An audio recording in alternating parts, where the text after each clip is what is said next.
70 वर्षों से हमारे साथ हो रहे भयानक षड्यंत्र से हम लोग कब से घिरे हुए हैं, फिर भी हम लोग निरंतर उसको बढ़ावा दे रहे हैं। मैं एक वीडियो आपके सामने प्रेषित करूंगा जो जी न्यूज़ का वीडियो है। मैं धन्यवाद करता हूं जी न्यूज़ का कि जिन्होंने इस वीडियो को प्रेषित करके कई हिंदुओं को जगाने का प्रयास किया, लेकिन फिर भी मुझे लगता नहीं है कि हिंदू फिर भी अपने स्वभाव से जागृत हुआ है, अपने व्यवहार से जागृत हुआ है। सबसे बड़ी जो कमी है वो हमारी है कि हमारी कमी के कारण इतना बढ़ावा इस विषय को मिला है। इस वीडियो को आप पूरा देखना, अगर आप सच्चे हिंदू हो तो अवश्य इस वीडियो को पूरा देखना और इस वीडियो को देख करके समझना कि 70 वर्षों से किस प्रकार से हमारे साथ में इस प्रकार का भयानक षड्यंत्र चल रहा है और फिर भी हम ही उसको बढ़ावा दे रहे हैं। क्योंकि 100 करोड़ हिंदू केवल भारतवर्ष के 100 करोड़ हिंदू इसको बढ़ावा दे रहे हैं और फिर भी अपनी मजाक अपने ही हाथों उड़वा रहे हैं। कितना भयानक, मतलब यह वीडियो है जो देखने पर आपको लगेगा कि क्या हो क्या रहा है और हमारी जो मानसिकता है, हमारे विचार है, वो कहां तक गिर गए हैं। हम लोग अपने स्वयं के भी नहीं रहे। इस वीडियो को देखने से आपको समझ में आएगा कि इस वीडियो को देखने के बाद में अगर आप वास्तव में अगर आप जागृत नहीं होते हैं, अगर आपको समझ में नहीं आता है, तो मैं समझता हूं कि हिंदू होना फिर आपके लिए ठीक नहीं है। ठीक है, इस वीडियो को पूरा देखना और समझना। और मैं आपकी भावनाओं की भी कदर करता हूं, लेकिन ये वीडियो देखना आप सभी के लिए बहुत जरूरी है। पूरा वीडियो अवश्य देखिएगा। चलिए प्रारंभ करते हैं। लेकिन सबसे बड़ी बात यह है कि जो लोग तनिष्क के विज्ञापन का समर्थन कर रहे हैं वो इन तस्वीरों पर बिल्कुल खामोश हैं और ये खामोशी ही सारे सवालों का जवाब दे रही है। इस खामोशी ने ही भारत को 70 वर्षों तक एक नकली धर्मनिरपेक्षता का एक तरफा पाठ पढ़ाया है। हमें धर्मनिरपेक्षता का शौक बहुत है। धर्मनिरपेक्ष कहलाना, अंग्रेजी में सेकुलर कहलाना, हमारे देश के पढ़े लिखे लोगों के बीच में एक फैशन है। हर व्यक्ति अपने आप को सेकुलर कहलाना चाहता है। पिछले 70 वर्षों के दौरान फिल्मों और विज्ञापनों में अल्पसंख्यकों को एक विशेष छवि के साथ पेश किया गया। खासकर हिंदी फिल्मों में इस छवि को बनाए रखने की पूरी कोशिश की जाती है।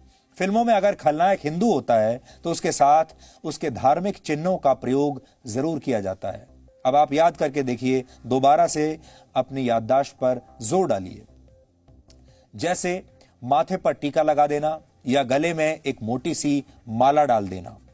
जबकि अल्पसंख्यक किरदार को एक मजबूत शख्सियत के तौर पर दिखाया जाता है, एक ऐसा शख्स जो अपने इरादों का पक्का होता है, जिसका डील डॉल बहुत मजबूत होता है, इतना मजबूत कि नायक के लिए भी उसे पीटना या मारना आसान नहीं होता। फिल्मों में ऐसे किरदारों को उसूलों और वचन का पक्का दिखाया जाता है, जुबान का पक्का दिखाया जाता है। ये सारी बातें हमें तथ्यों के आधार पर आज हम कर रहे हैं आपके साथ। फिल्मों में कैसे एक खास समुदाय की छवि को चमकाया जाता है और दूसरे समुदाय की छवि को धूमिल किया जाता है, इसे आप कुछ तथ्यों और आंकड़ों की मदद से आज समझिए। ये जो तिलक है माथे पर, ये कहां से आ जाता है? इसके पीछे बहुत सोच होती है। Indian institute of management IIM Rohtak के डायरेक्टर प्रोफेसर धीरज शर्मा ने वर्ष 1950 से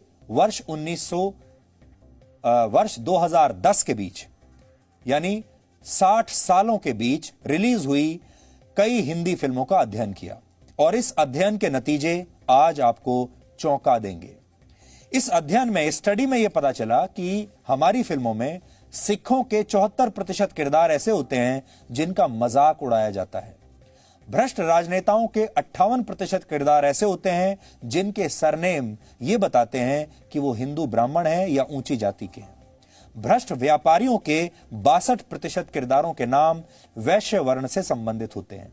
इसके विपरीत 84% फिल्मों में मुसलमान किरदारों को बहुत धार्मिक और ईमानदार दिखाया जाता है। किसी को भी इस बात पर आपत्ति नहीं है कि फिल्मों में मुस्लिम किरदारों को ईमानदार और धार्मिक क्यों दिखाया जाता है। हम ये नहीं कह रहे, वो ईमानदार होते भी हैं, धार्मिक भी होते हैं, सब बातें सही हैं। इसको हम चैलेंज नहीं कर रहे, चुनौती बिल्कुल नहीं दे रहे। हम सब मुस्लिम भाइयों का पूरा सम्मान करते हैं। हमारा जो कहना है वो ये है कि जो अधिकार उन्हें इस देश में मिल रहे हैं वही अधिकार उनके हिंदू भाइयों को भी मिल जाए, बस इतना चाहते हैं। लेकिन फिल्मों के जरिए बहुसंख्यक आबादी को निशाना बनाए जाने पर सवाल जरूर उठने चाहिए। कई मशहूर फिल्मों और वेब सीरीज में नकारात्मक किरदारों को हिंदू नाम के साथ दिखाया जाता है। लोगों के साथ बुरा करने वाले ये किरदार हिंदू हैं। इसे साबित करने के लिए कैसे साबित किया जाता है? इनके माथे पर टीका लगा दिया जाता है। ऐसी ही कुछ किरदारों की तस्वीरें इस समय आपकी टीवी स्क्रीन पर हैं। आपने इन फिल्मों को देखा होगा, आनंद लिया होगा, लेकिन इस नजरिए से कभी आपने सोचा नहीं होगा। इसके विपरीत फिल्मों में दिखाए जाने वाले मुस्लिम किरदार भले ही डॉन हो, गुंडे हो, हत्यारे हो, तस्कर हो, उनकी छवि को किसी मसीहा या रॉबिन हुड की तरह पेश किया जाता है। फिल्मों में आकर एक मुसलमान शराब तस्कर एक चालाक व्यापारी में बदल दिया जाता है। सबसे बड़ा उदाहरण है दाऊद इब्राहिम। दाऊद इब्राहिम जैसे अंडरवर्ल्ड डॉन की बहन रॉबिन हुड यानी गरीबों की मसीहा बन जाती है।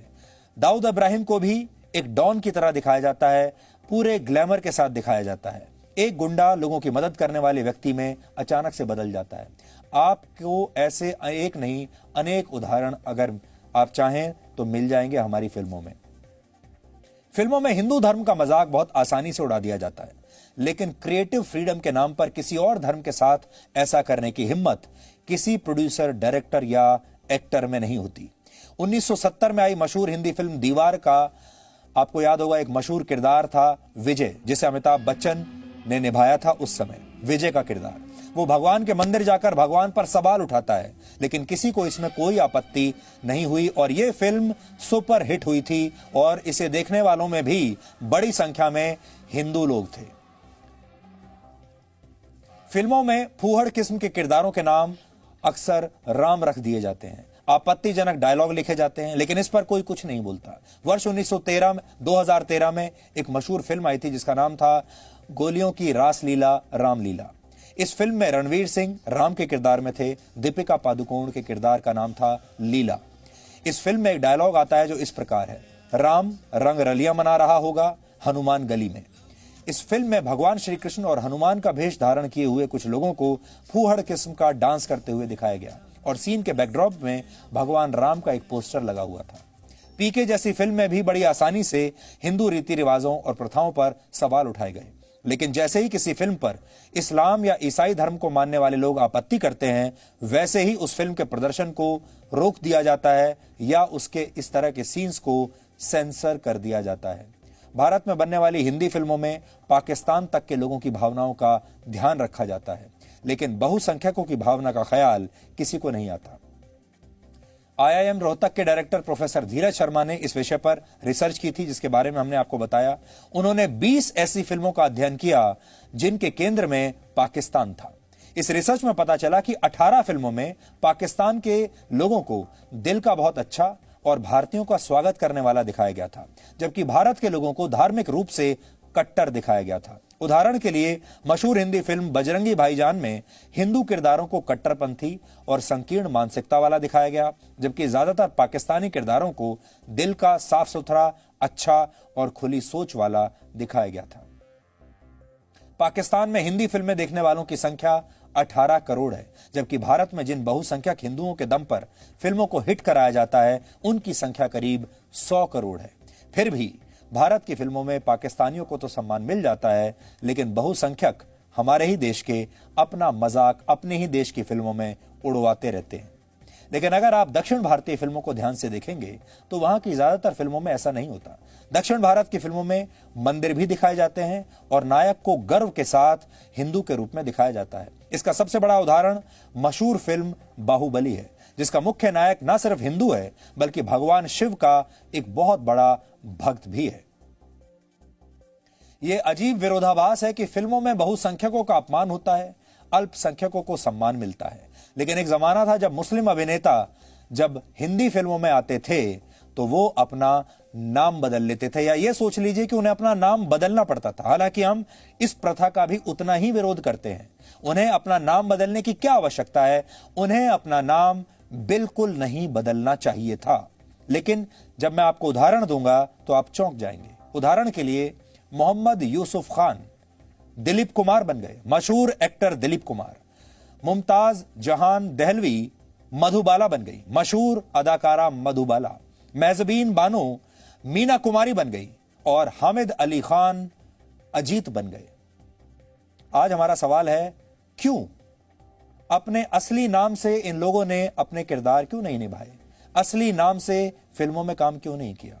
हो सकता है उस समय इन्हें यह लगता होगा कि ये भारत में आ गए पाकिस्तान छोड़कर। भारत में हिंदुओं की संख्या ज्यादा है और हिंदू इनके धर्म के कारण, इनके नाम के कारण शायद इन्हें स्वीकार नहीं करेंगे और इसलिए इन्होंने अपना नाम बदलकर हिंदू नाम रख लिए। लेकिन इनसे आप ये समझ गए होंगे कि फिल्मों और विज्ञापनों के लिए हिंदू सिर्फ एक उपभोक्ता है, कस्टमर है। ऐसा उपभोक्ता जिसकी भावनाओं को ठेस पहुंचाने में कोई एक पल की भी देर नहीं लगाता। अगर आप जमानों में फर्क करें तो आप सोचिए, जब दिलीप कुमार साहब भारत में अपना एक्टिंग का करियर शुरू कर रहे थे तो उन्हें अपना नाम बदलना पड़ा, यूसुफ खान से दिलीप कुमार बनना पड़ा। लेकिन आज के दौर में शाहरुख खान को ऐसा नहीं करना पड़ा, आमिर खान को ऐसा कुछ नहीं करना पड़ा और बहुत सारे ऐसे कलाकार हैं, उन्हें भी अपने नाम नहीं बदलने पड़े। इसलिए जो लोग ये कहते हैं कि भारत असहनशील होता जा रहा है, असहनशीलता बढ़ती जा रही है, आज उनसे सवाल ये होना चाहिए कि असहनशीलता किस चीज में है।